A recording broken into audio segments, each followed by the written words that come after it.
Madam President, for the second time in an administration that has just crossed the 100-day threshold, Republicans in the Congress have teed up legislation that is going to make it harder for working Americans to save.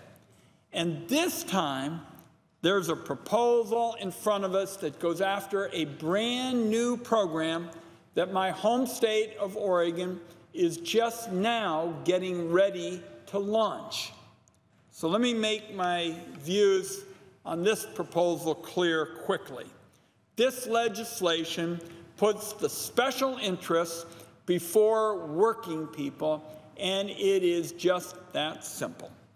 We all understand there is a savings crisis in the country. The typical American who works hard, brings home a paycheck every week or two, is struggling to get money set aside for their retirement. You just think of the economic challenges these families are up against every day.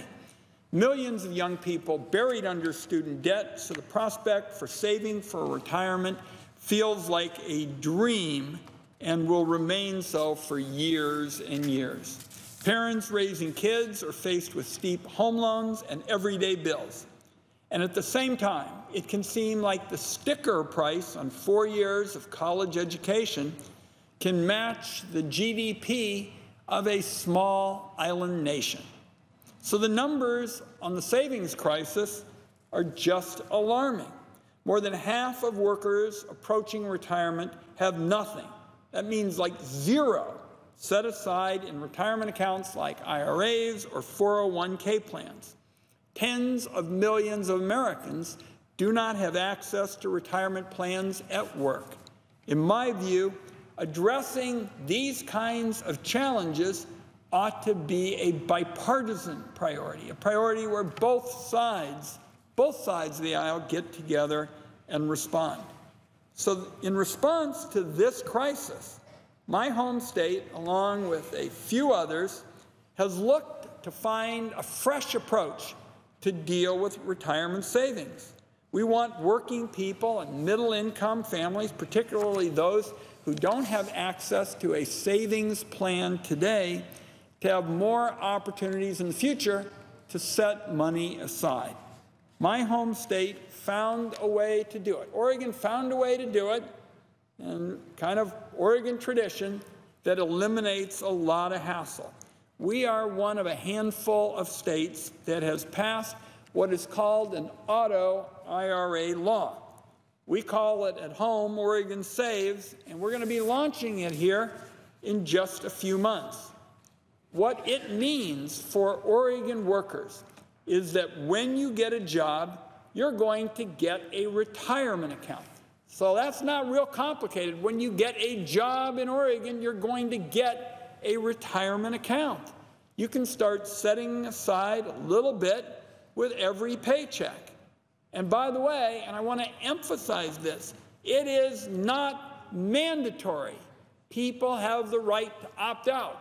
So when people say, oh, government's going to force people to do this and that and something else, the Oregon plan is just the opposite. It is voluntary in all particulars. What it means for the business owner, particularly small business owners, is that they can offer a savings plan without crippling fees or the hassle of dealing with red tape.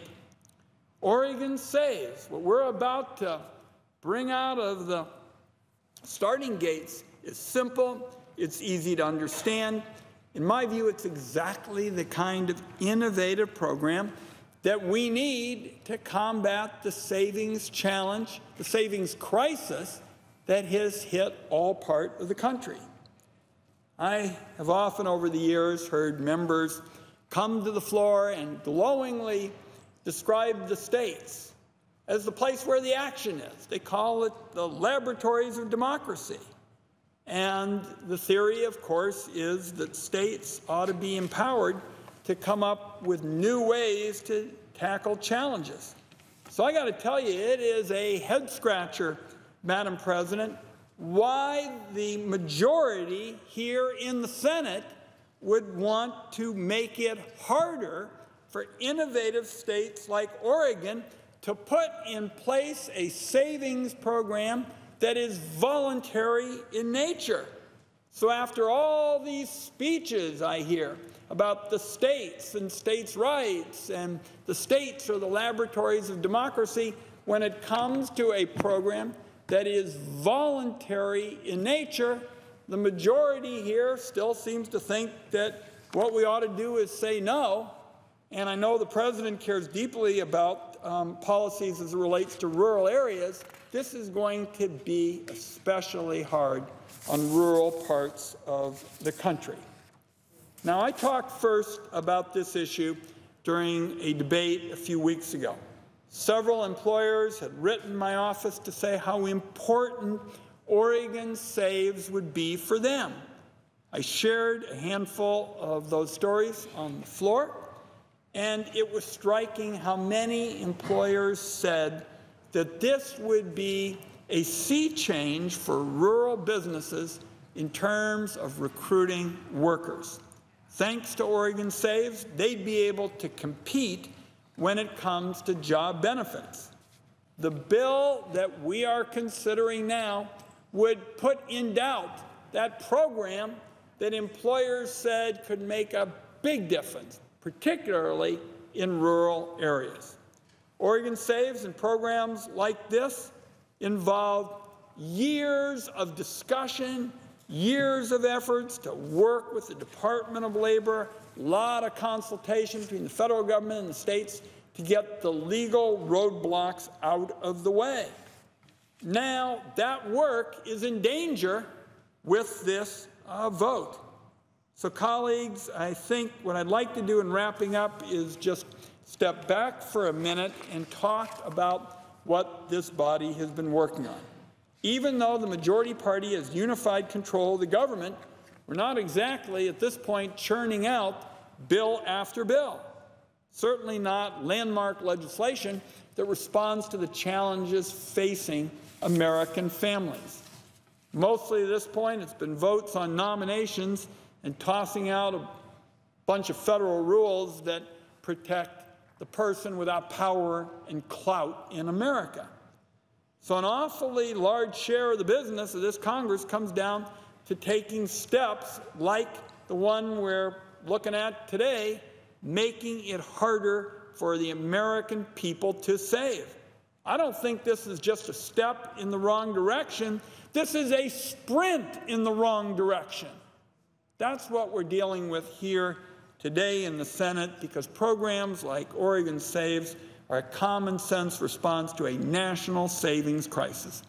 And the Congress should not be passing legislation threatening those programs, making the savings crisis even worse in communities across the land. I urge my colleagues to oppose this legislation. And, Madam President, in wrapping up, I would note the absence of a quorum and would ask that time be equally divided between both sides after my remarks.